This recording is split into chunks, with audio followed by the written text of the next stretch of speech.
मेरा नाम नागेश है। मेरी एक छोटी सी जनरल स्टोर है जो हमारे गांव से आधे घंटे दूर शहर में है।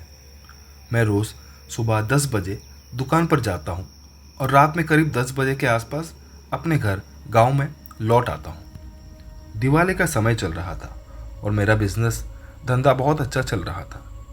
उस दिन मेरी बीवी का मुझे फ़ोन आया। वो कहने लगी कि शहर से कुछ चीज़ें लेनी है। मैंने उससे कहा कि ठीक है, मैं तुमको रात को गांव के बाहर बस स्टॉप से पिकअप कर लूँगा। तुम बस 9 बजे तक बस स्टॉप पर आ जाना। पर मैंने उससे कहा कि बापू के साथ आना, अकेले मत आना, वो तुम्हें वहाँ तक छोड़ देंगे। क्योंकि अक्सर रात 8 बजे के बाद गांव एकदम सुनसान हो जाता है और कुछ दिनों से गांव में भूत प्रेत के किस्से भी होने लगे थे। इस वजह से लोग घर से निकलने के लिए डर रहे थे। तो जैसे तय हुआ था, 9 बजे गांव के बाहर बस स्टॉप पर मैं पहुंच गया और रोशनी का इंतज़ार करने लगा।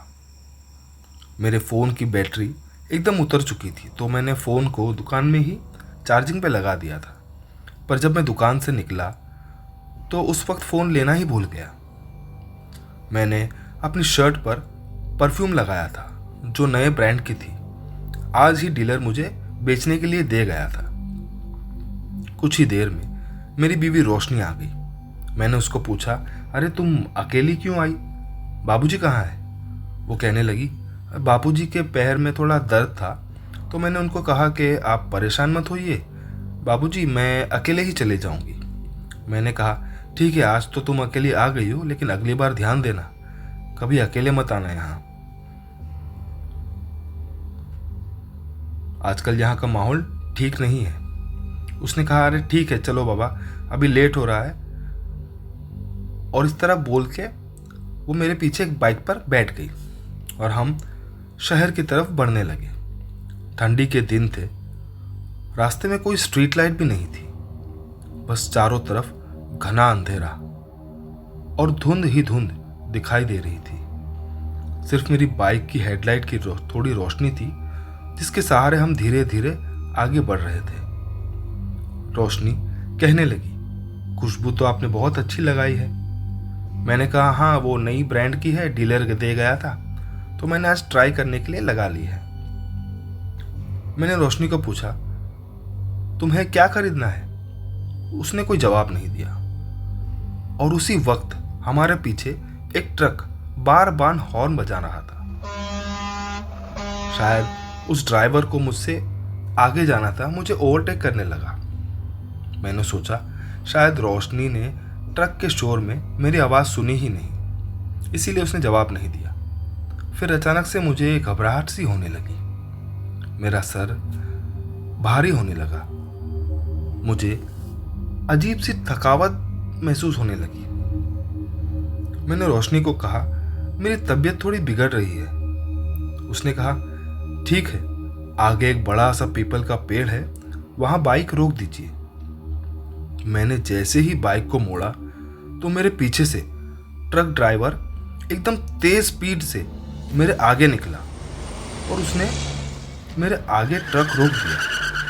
वो ट्रक से उतरा और उसके हाथ में लोहे का रॉड था।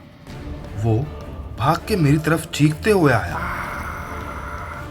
इससे पहले कि मैं कुछ समझ पाता, उसने रॉड को जोर से मेरे पीछे रोशनी की तरफ घुमाया।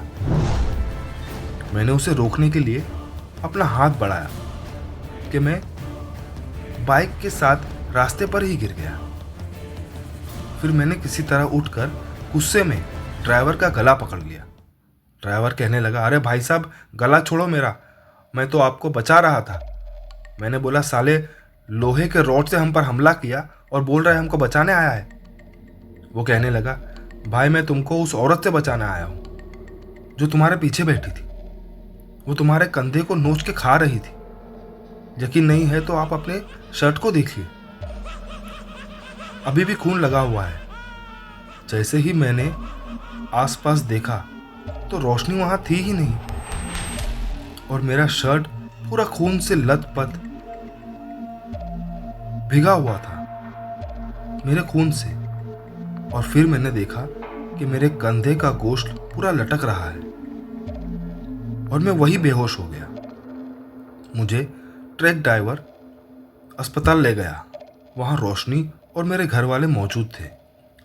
तब मुझे रोशनी ने बताया कि उस दिन वो तो बस स्टॉप पर आई ही नहीं और उसने मुझे फ़ोन भी किया था ये कहने के लिए कि आप डायरेक्ट घर आ जाना, मेरी तबीयत आज ठीक नहीं लग रही है, सामान किसी और दिन खरीद लेंगे।